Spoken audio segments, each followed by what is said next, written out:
প্রিয় দর্শক, ভূমিকা দীর্ঘায়িত করব না। আমরা শুরুতে অনুরোধ করি, আলোচনা বস্তুনিষ্ঠ হলে চ্যানেল সাবস্ক্রাইব করে আমাদের সাথে যুক্ত থাকতে পারে। এখন এই একটা জিনিস, আপনার একটা নির্বাচনী ইয়াতে একটা লোক মারা গেল, এটা নিয়ে হইচই কিন্তু সারা বাংলাদেশে, এবং যুদ্ধাদি অবস্থা দুই পার্টির মধ্যে। এটা ছাড়া কত লোক প্রতিদিন মারা যাচ্ছে, এটা তো কোনো হিসাব আমরা রাখি না। দেখেন আজকে পেপারে কাটিং এ আসছে, যেটা হলো আপনার চট্টগ্রামে গত 26 দিনে 12 জন খুন হয়েছে। এটা কিন্তু আমরা জানতামই না, আজকে এককভাবে আসছে দেখেই এই জিনিসটা আসছে। আচ্ছা, আজকে আসছে কি দেখেন, নরসিংদীতে আজকে একজন চেয়ারম্যান পদপ্রার্থী না চেয়ারম্যান বলতে পারবো না, 3 দিন আগে উনি ইয়া করছিল, নিখোঁজ হয়ে গেল। আজকে ডুবাতে পাওয়া গেল, এই একটু আগে দেখলাম ভিডিও আসছে মার্কেটে। মৃত্যু তো দেখেন আপনার প্রতিদিনই হচ্ছে, কত মৃত্যু হচ্ছে প্রতিদিন, কোনো হিসাব নাই। নির্বাচনের এই ক্ষেত্রে গিয়া এই হত্যার কারণে এখন মনে উত্তপ্ত হয়ে গেছে সারা বাংলাদেশ। নির্বাচনের শুরুর প্রথম থেকেই শুরু হইল হত্যাকাণ্ড। প্রথম মারা গেল চিটং একজন প্রার্থী, গুলিবিদ্ধ হইল। প্রার্থীর যে সমর্থক ছিল সে গুলিবিদ্ধ হয়ে মারা গেল। সেটার বয়ে একজন প্রার্থী নারায়ণগঞ্জে সে আপনার নির্বাচন থেকে নিজেকে প্রত্যাহার করেছে, ভয়ে, তার ফ্যামিলির চাপে। বিএনপির একজন প্রার্থী ছিল। এখন আপনি দেখেন এই যে আপনাদের ভিডিওগুলি দেখেন, আপনার কি ধরনের অবস্থা। কালকের যে ঘটনায় ব্যাপক গোলযোগ হয়েছে, ব্যাপক। কি চেয়ারে বসা নিয়ে, চেয়ারে বসা নিয়ে যদি এই ধরনের গন্ডগোল হয়, আজকে শুধু এটা না, আপনি সারা বাংলাদেশে আজকে কয়েকদিন যাবত বিভিন্ন জায়গায় মারামারি হইতেছে, প্রচন্ড মারপিট হইতেছে। বরিশাল বলেন, পটুয়াখালী বলেন, বিভিন্ন জায়গায় মানে বিচ্ছিন্ন ভাবে, হয়তো কেউ মৃত্যু হয় নাই এই নির্বাচন শুরু হওয়ার পরে, মানে প্রচার শুরু হওয়ার পরে, কিন্তু মারামারি হচ্ছে ব্যাপক ধরনের।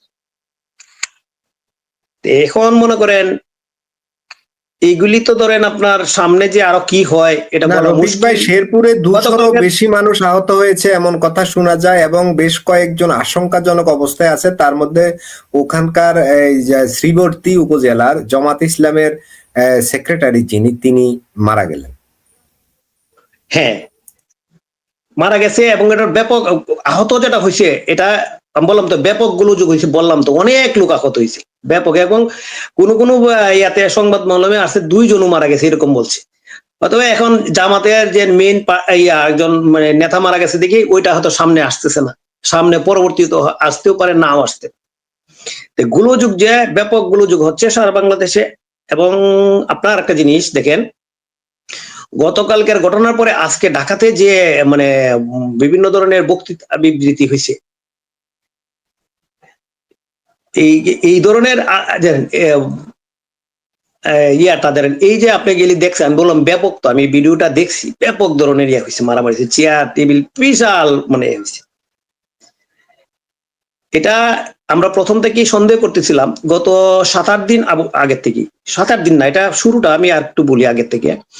যখন হাদিকে যেদিন আপনার গুলি করা হইল, সেই দিন থেকে এই উত্তেজনা কিন্তু শুরু হইল।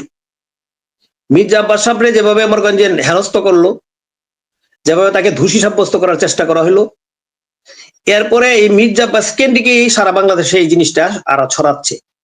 প্রতিদিনই মির্জা আব্বাস সাহেবের যে আপনার প্রতিদ্বন্দ্বী ক্যান্ডিডেট জামাত জুটের, ওই যে কি জানি ছেলেটার নাম,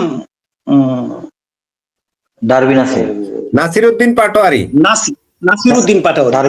দেখেন শুনে বাংলাদেশে অনেক ভিডিও আসতেছে, আমরা সবাই যে প্রার্থীরা আছে সবাই সুন্দর বক্তব্য দিচ্ছে, খুব গ্রহণযোগ্য বক্তব্য দিচ্ছে, কিন্তু এই ছেলেটা প্রথম দিক থেকে শুরু করি আপনার আক্রমণাত্মক বক্তব্য দিচ্ছে, এবং মির্জা আব্বাসকে এবং নাম ধরে ডাইরেক্ট আপনার চাঁদাবাজ বলে একদম খুব মানে বিশ্রী ভাষায় তাকে আক্রমণ করতেছে। এবং 2 দিন আগে এই ঘটনার যে এই শেরপুরের ঘটনার আগের দিন, সেদিন কিন্তু তারেক জিয়াকে নিয়ে যে অশ্রাব্য ভাষায় কথাবার্তা বলছে। এরপরে এই ঘটনা, গতকালকে এই ঘটনা ঘটলো। এবং আজকে দেখেন, আজকে যে বক্তব্য দিছে আপনার এই নাসির, এবং আজকে নাহিদও বলছে, যে ধরনের বক্তব্য দিচ্ছি, সেটা আমরা তো মনে করেন যে সামনে বলতে চিন্তা করতেছি যে আর কি ধরনের ঘটনাটা ঘটে সেটা এখন মানে চিন্তাই করা যাচ্ছে না। মানে অসম্ভব। আজকে যে নাসিরের যে বক্তব্য, এটা শুনলে আরো আপনি হবে। তারেক জিয়াকে ডাইরেক্ট আপনার করছে আজকে, তারেক জিয়াকে এবং ইশরাকরেও করছে আজকে, এবং তারেক জিয়াকে যাতা ভাষায় আপনার করছে। তারেক জিয়া তো যে অনেকদিন দেশে ছিল না, ওনার সম্বন্ধে আমাদের বক্তব্য দেওয়ার এখনো সুযোগ নাই। এখনো তার মানে আগের ইতিহাস হলো অন্য জিনিস, আগের ইতিহাস আর বর্তমানে আসার পরে এই ধরনের তার কোনো আক্রমণ বক্তব্য নাই। কিন্তু তাকে যেভাবে আপনার টার্গেট করে আপনার করতেছে, এখন দেখেন অন্য কেউ বলে না, শুধু এই ছেলেটা এইভাবে করে। তার মানে ওই সে উদ্দেশ্যমূলক ভাবে সেই কাজগুলি করতেছে। না হয় এই ধরনের বক্তব্য দেওয়ার কোনো কারণ নাই। ভাই তুমি নির্বাচনী প্রচারণা চালাও, তোমাকে যে আপনার যেহেতু আপনার এই যে তোমার সাথে যেভাবে খারাপ আচরণ করছে, এটা যদি তোমার মানে যদি বক্তব্যগুলি যদি আরো বারবেলি হইতো, তাহলে কিন্তু মানুষ তোমার পক্ষেই যাইতো। আর একটা জিনিস দেখেন, শুধু এই ঘটনা না, এর কয়েকদিন আগের থেকেই সে মির্জা আব্বাস সম্বন্ধে তো বক্তব্য দিচ্ছেই, মানে কঠিন ভাষায়। মানুষ প্রায় সময়ে প্রায় জায়গাতেই দেখলো ফুটপাতে যে জনগণ বিভিন্ন ধরনের মন্তব্য করে, তখন ওদের সাথে বিতর্কে জড়ায় যাচ্ছে। মানে তার একটা এমন একটা ভাব, এবং একজনকে তো বলেই দিছি যে 12 তারিখের পরে আপনাকে দেখে নিব। তার মানে 12 তারিখের পরে সে মানে তার ক্ষমতায় আসতেছে, তাহলে তার মধ্যে এরকম একটা জিনিস ঢুকছে যে 12 তারিখ পরে নিশ্চিত তারা ক্ষমতায় আসছে, 12 তারিখ পরে এটা দেখে নিবে। এই জন্যই এমন ভয়ভীতি দেখাচ্ছে যে কেউ যাতে চুপ, সবাই যাতে চুপ হয়ে যায়।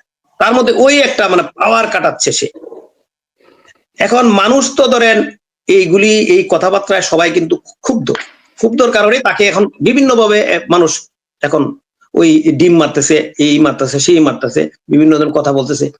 আজকে একটা ভিডিও আসছে, ওই একজন বলছে যে আপনার বাড়ি কোথায়, এ নিয়ে ওর সাথে তর্ক জড়ায় গেছে।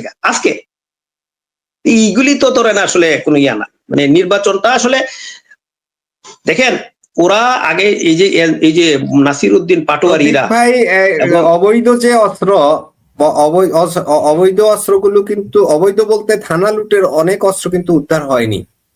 অবৈধ অস্ত্র সরকার খুব একটা জমা নিতে পেরেছে বলে মনে হয় না। ইভেন নতুন করে অস্ত্রের লাইসেন্স দিয়েছে সরকার।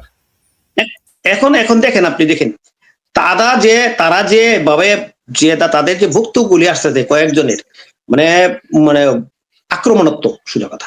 বিএনপির যারা ক্যান্ডিডেট আছে তারা তো আক্রমণ বক্তব্য। মির্জা আব্বাস সাহেব এই পর্যন্ত এখন পর্যন্ত এই নাসিরের বিরুদ্ধে তেমন একটা কথা বলে, তাই ও একটা কথাই বলছে, ভদ্রলোক মানুষ, বয়স্ক মানুষ, তো তার মধ্যে সেই জিনিসটা বারস্তির আছে।